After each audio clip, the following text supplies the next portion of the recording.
Velkommen til den andre videoen, vår vlogg. I dag skal vi bare lage en liten update om hva vi har gjort den siste uka. Ja, fordi nå, i dag det en uke siden, og hvilken dag det i dag? I hvert fall en uke siden og et par dager siden vi flyttet inn i leiligheten, så vi egentlig ikke laget en update siden da, så det det vi skal snakke om. Litt sånn hva som skjedde da vi flyttet inn, hvem vi har flyttet inn med, ikke minst da, hva vi har gjort siden da. Vi kom da 6. august, det da en uke siden, cirka omtrent, ble vi gjennom nettopp. Og vi flyttet da inn i Patterson, som en av 4 komplekser som her på Disney. Ja, det Vista Way, Patterson Court, Chatham og The Commons. Ja, så vi bor da på Patterson. Så det som skjedde da var at vi kom og sjekket inn og sånne ting, tok bilder, det var liksom...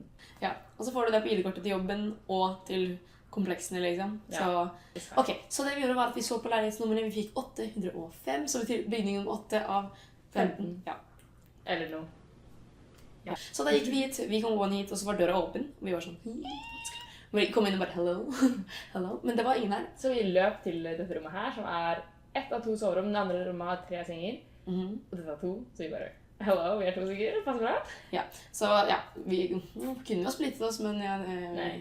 Vi bare gjorde det ikke akkurat nå, i hvert fall ikke da vi kom først, da hadde muligheten til å velge. Det hadde ikke vært noe problem egentlig, men vi bare tok dette siden det var det som var der. Ja. Så satt vi her noen minutter da. 5 minutter eller noe? Ja. Ja. Og så kommer det en person inn døren, vi hører en lyd, og så vi sånn super awkward engelsk, bare sånn, hello, where are you from? Og så hører vi sånn, Norway, og vi bare, hei. Ok. Ja, så det var da Mathilde, vår første roomie som da vi 3 stykker til sammen da, sånn, på dette tidspunktet. Så da ble vi bare værende her litt, mens vi ventet på våre 2 andre roomies, fordi vi skal være 5 stykker sammen. Så da gikk vi ut, hentet kofferten og sånn, så kom vi tilbake, og så da... Var det på den personen bak oss? Ja, det var på en som liksom, hun bare gikk bak oss, så var vi sånn, kanskje hun skal ta oss. Kanskje hun skal ta oss. Og hun skulle ta oss faktisk. Så det viste seg å være Anne-kategorien, vi kaller den for Anne. Ja. Fra Tyskland. Yes. Og så ble vi stått utenfor døren en stund, fordi døren sykt bra her. Ja, vi prøvde å låse opp, og så var sånn, det funker ikke, så... Ja, det sånn 2 låser opp på den, og så låser vi den her, ikke rør den. Ja, ikke sant. Så det ble i hvert fall, tok litt tid på det, men vi har ikke hatt noe særlig problem med det etterpå, så hun var veldig, veldig herlig folk. Hun var veldig herlig. Ja, hun var veldig herlig folk. De 2 som var, ja. I hvert fall, vi sitter her og venter litt. Vi har en annen norsk venn som da var med på det flyet som vi fløy med ned hit da, som vi på en måte har kjent litt siden, ja, hun var på det flyet. Ja. Så da var det sånn, kan ikke jeg og Anna, som var en annen her, komme på besøk, så kom de på besøk da. Så satt vi her da, og hadde litt forskjellig. Kjøp og ble litt kjent og sånn. Og så kommer vår siste roomie inn da. Boom! Det sånn full party i leiligheten vår. Hun sånn, what's going on? Neida, hun var ikke det. Men uansett, det var vår siste roommate. Isabella! Yes, from Italy! Very nice. Så hun var veldig hyggelig, og vi hadde egentlig skikkelig heldige med roommatene våre, så det var egentlig veldig perfekt. Vil du ikke si det? Jo. Så neste var at vi liksom drev og så på leiligheten og sånn, og så fant vi ut at vi ikke hadde en dritt, fordi det var ikke en dritt der. Nei, ingenting, ikke sånn noen ting. Nei, det eneste som liksom skuffer helt tomme. Og på kjøkkenet var det helt tomt. Ja, så sad. Så ikke sånn stekspader eller noen ting liksom. Så man må kjøpe alt. Så da dro vi på shoppingtur til Walmart. Ja, der var vi alt for lenge.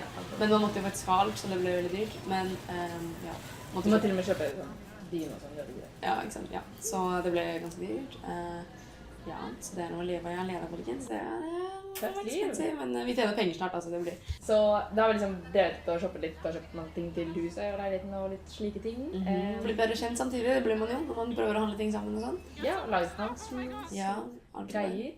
Greier. Vi skal sikkert lage en room tour eller noe sånt senere. Ja, room tour og house tour og alt sånt her kommer senere, når vi har på en måte fikset det litt. Ja, for det trenger vi planter og pynter. Ja, uansett, så de neste kveldene så var vi veldig sosiale egentlig. Herregud, vi har vært her i en uke, men det har vært fullt kjør liksom. Ja, det er egentlig hele tiden. Unntatt i dag da, for det regner. Dette første dagen, vi faktisk har chillet litt mer enn bare 1 time hjemme, uten å være med folk.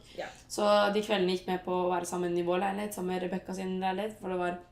De kom til oss da, og så hadde vi pastaparty, pizzaparty. You are very kind here. Yes. Welcome to Florida. Where you guys going?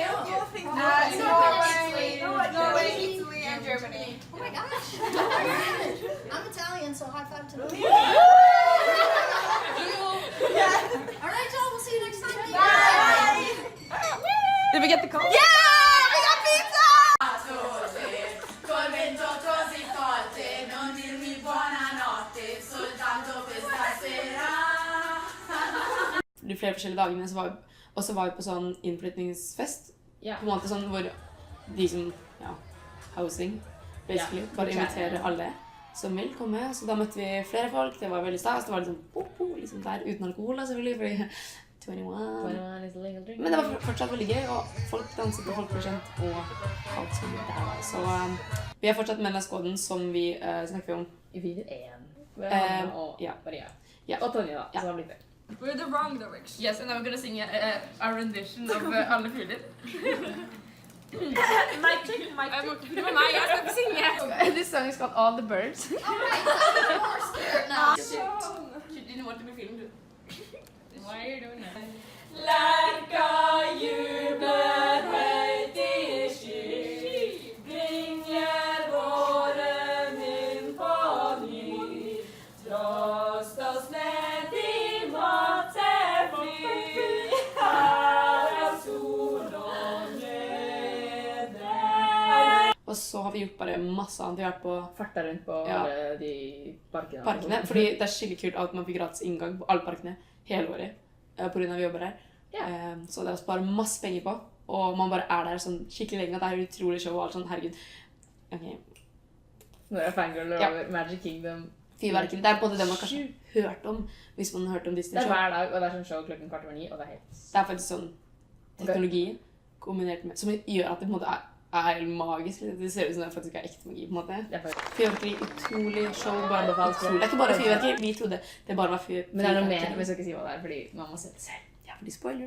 Så har vi har vært på Disneys Hollywood Studios. Det, Ja, var, i går skulle vi ta en kort tur til Hollywood Studios. det ble sånn 10 timer eller noe sånt. Ja. Nei, Nei, vi dro sånn, vi var der 1, og så kom vi hjem sånn 12 eller? 10 timer. Ja. Det er veldig gøy, herregud. Ja, så vi har bare dratt masse rundt, sett masse ting man ikke kan kjøpe, så vi ikke har nok penger. Spist en del, vi var med Maria på Wendy's, sånn siste. Filmer du? Veldig god milkshake, alt for colaen er sånn, large er sånn, liten går sånn, ganske slutt, og så bare, og så er den sånn, like stor som hodet mitt, kanskje dårlig. Nei, det er ikke det, men uansett, den er stor. Ja, det er large, så Det er det mer. er ikke rart folk er litt sånn, her, for å si det sånn. Og så har vi også vært på mange foredrag om Og det er så safety, om liksom, ja, det er ganske sånn som alle her må gjennom Ja. før de begynner opplæring. Heldigvis får vi betalt der for den Ja, opplæringen. veldig bra. Det er på en måte ikke egentlig opplæring i jobben, det kommer sånn i morgen og Ja, i morgen. dagene utover der faktisk. Ja, og det er skikkelig sånn irriterende egentlig, fordi det er veldig sånn... De snakker om effektivitet på en måte, så er det veldig lite effektivt, ok? Fordi Ja. det er sånn... Vi så på sånn 20 minutter video hvordan du skal vaske hendene på det. Ja, vi hadde sånn der hvordan man skulle holde albuen og sånn for å unngå stress. Det er sånn, nå er vi grønn sånne, hvis vi gjør sånn, så er det vi gjør oransje sånne, sånn er røde, sånn, Sånn er ikke det. bare ting sånn her, det var sånn. Men det var til sånn 45 minutter, hun bare sånn, ok, vi skal ha en liten detour og snakke om bæring, og så var det sånn, Og så var det, den ene var sånn... Det var så close å være ferdig på det. So close. Det hadde vært 8 timer. Og så var det sånn 2 personer som hadde foredrag, ikke sant? Og så på slutten er det sånn... Ja, har du flere historier du vil fortelle, ikke sant? Så er det sånn kollektiv sukk. Gå ikke og gjør sånn hele. Og det er sånn, no, please, no. Og så sier du sånn, ja, jeg har mange historier, jeg. Og alle var sånn, no. så fikk vi altså de her bare sånn, for, ja, vi skal ikke bruke disse egentlig, det var bare sånn for lættis at de var sånn, dere får en gave, og alle bare, Ja, det var det kuleste som skjedde på en 8 timer lang. ja, det var det kuleste som skjedde på den 8 timer lange dagen. Og så har vi fått name-tagene våre. Name tags jeg har fått. Jeg glemte forresten name taggen min på første dag med sånn omvisning. Så vi skulle på on stage da. Da må jeg ha på name tags. Og da måtte jeg låne et, og da ble jeg Jean. Så ja, det var litt Hvor er Jean? ja. Så jeg måtte hilse på alle managerne sånn, for første gang med liksom Hi, I'm Jean. Well, I'm not really Jean, but anyway. Sånn ser det ut. Her, ja. Så står det sånn hvilke språk man kan under. Og det er så mange ting man har lyst til å kjøpe at liksom, Herregud. wow, lommeboka bare. Og så bare hvis man ikke kjøper det nå, så planlegger man på å kjøpe det senere. Så det er liksom samme når man kjøper det, egentlig. Man kjøper det. Ja, det er veldig bra merch. Vi skal jobbe nå, liksom. Ja, vi skal jobbe nå. Det blir bra å jobbe og få tjent penger sånn at vi kan kjøpe Kjøpe mat. mer Fordi, Disney. ja, mer Disney og mer mat. For, mat og- ja, for akkurat nå er jeg sykt fattig. Jeg tør ikke å kjøpe ordentlig mat nesten. Ja, og så skal vi gjøre det med nytt kamera, forresten. Ja, det kameraet jeg bruker nå. Vi tester, jeg vet ikke om dette er det beste setting, så Vi kan... jeg vet ikke. Men jeg håper i hvert fall at lyden er Det er settet vårt right now. Oi, se så hvit vi er. Gud, nei. Og den her. Ja. ja. Oi, se på det her da. What? Så bare liksom sneak peek av rommet ser her. Har vi Ja. fått tenkt opp noen Bilder bilder og av sånn. en room tour etter hvert. Kanskje, jeg vet ikke om man ser lys, man ser ikke lys. Sånn. Ja, men i hvert fall nå er det nesten klart å gjøre room tour på rommet vårt, i hvert fall. Ja. Men resten av huset er litt sånn krise, så dere får se det etter hvert. Ja. Det er ikke egentlig krise, det er bare Det er greit. veldig basic. Det er liksom ingenting som gjør at det virker som hjemme, på en måte. Så. Ja.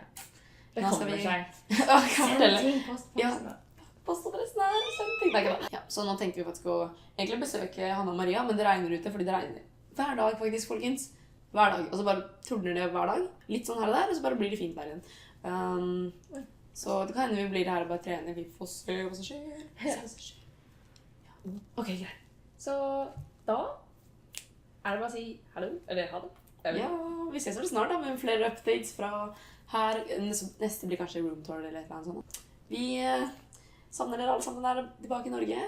Men det har vært veldig bra foreløpig. Det har skjedd så mye at man nesten ikke har hatt tid Tid til å til å savne folk ennå, men jeg føler at det kommer til å treffe meg litt snart. Så vi får se. rette hjertet. Keep in touch, you guys. Og vi vil se dere neste gang. Ja. Snakkes. Ha det bra. Ha det!